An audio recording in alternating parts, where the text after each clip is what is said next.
જાગ્યા ત્યાંથી સવાર કોલમમાં આપ સર્વેનું હાર્દિક સ્વાગત છે. મિત્રો, ગત વર્ષે 2024માં પેરિસમાં ગ્રીષ્મકાલીન ઓલિમ્પિક યોજાઈ ગયો. આ ઓલિમ્પિકની અંદર 10 મીટર મહિલાઓની એર પિસ્તોલ રમતમાં ભારતની મનુ ભાકરે પ્રથમ કાંસ્ય પદક પ્રાપ્ત કર્યો. ત્યાર પછી પણ એને એક મેડલ મળ્યો. એટલે આ રીતે જોઈએ તો એક પછી એક એમ 2 મેડલ જીતનારી પ્રથમ ભારતીય મહિલા બની.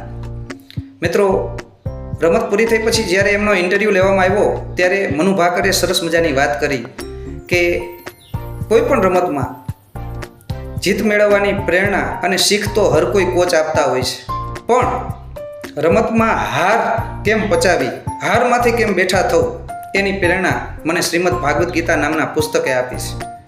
મિત્રો, એક પુસ્તક વ્યક્તિનું જીવન કઈ રીતે બદલી નાખે એનું આ જીવતું જાગતું દ્રષ્ટાંત છે.